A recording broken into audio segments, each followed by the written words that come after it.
चाय की प्याली में रिश्तों की मिठास। आकाश और स्नेहा की मुलाकात कॉलेज के दिनों में एक चाय की दुकान पर हुई थी। वह चाय का ढाबा उनकी क्लास के पास ही था, जहां हर दिन कुछ न कुछ मजेदार होता। एक दिन जब बारिश हो रही थी और चाय की महक चारों तरफ फैली थी, स्नेहा पहली बार वहां आई। वह किताबें हाथ में पकड़े, भीगे हुए बालों के साथ अंदर आई और उसकी मुस्कान ने आकाश का दिल छू लिया। धीरे धीरे उनकी बातचीत चाय की प्याली से आगे बढ़ने लगी। दोनों ने एक दूसरे को अच्छे से जानना शुरू किया। आकाश ने एक दिन हिम्मत करके स्नेहा से अपने दिल की बात कही। स्नेहा ने मुस्कुराते हुए कहा, मुझे भी तुम्हारे साथ ये चाय की बातें बहुत पसंद हैं। कुछ साल बाद दोनों ने शादी कर ली। शादी के शुरुआती दिन किसी सपने से कम नहीं थे। दोनों ने एक दूसरे से वादा किया कि चाहे जो भी हो, वे हर मुश्किल को साथ मिलकर हल करेंगे।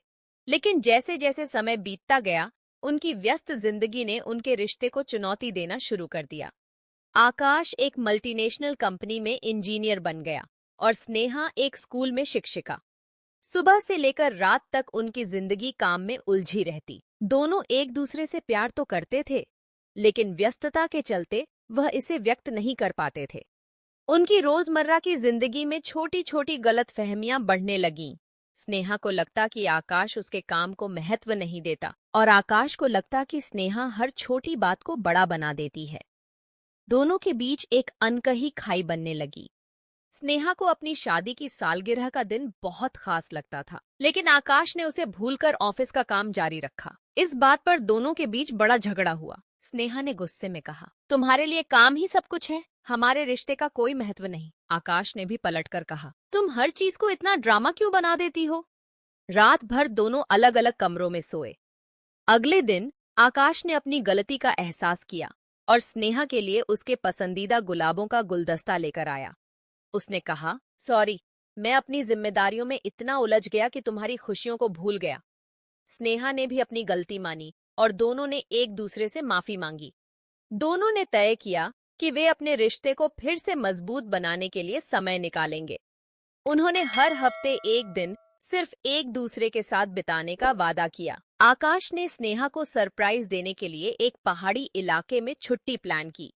यह जगह उनकी पसंदीदा थी, जहां वह कॉलेज के दिनों में जाया करते थे। स्नेहा इस सरप्राइज से बहुत खुश हुई।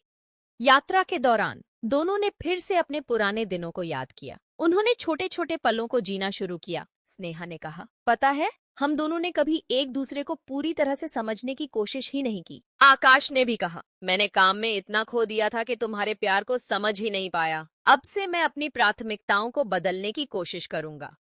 वापस घर आने के बाद एक दिन चाय बनाते वक्त स्नेहा ने मजाक में कहा, हमारी जिंदगी भी इस चाय जैसी है।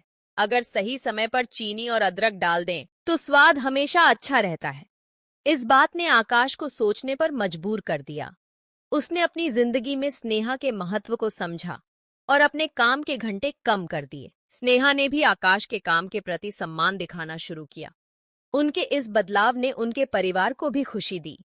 आकाश और स्नेहा के माता पिता ने देखा कि अब दोनों पहले से ज्यादा खुश और संतुष्ट हैं। दोनों ने मिलकर छोटी छोटी आदतें बदलीं। हर सुबह चाय बनाते वक्त दोनों एक दूसरे से अपने दिल की बातें करते। यह उनका खास समय बन गया। उन्होंने महसूस किया कि दोस्तों और परिवार के साथ वक्त बिताना भी जरूरी है। इससे उनके रिश्ते को और मजबूती मिली। एक दिन आकाश ने कहा, अगर हम हर लड़ाई को रिश्ते की समस्या न माने और उसे मिलकर सुलझाएं तो रिश्ता और मजबूत होता है। स्नेहा ने हामी भरी और कहा, हाँ, हर तूफान के बाद इंद्रधनुष जरूर आता है। दोनों ने वादा किया कि वे हर परिस्थिति में एक दूसरे का साथ देंगे। उन्होंने एक बार फिर से अपनी शादी के वादों को दोहराया। उनका रिश्ता अब उनके दोस्तों और परिवार के लिए प्रेरणा बन गया। सबने कहा कि आकाश और स्नेहा ने सिखाया कि प्यार और समझ रिश्ते की नींव होती है। इस कहानी से यह सीखने को मिलता है कि रिश्तों में प्यार और समझ सबसे महत्वपूर्ण है। छोटी छोटी बातें और पलों को महत्व दें। कभी कभी चाय की एक प्याली में भी रिश्तों की मिठास छिपी होती है। धन्यवाद।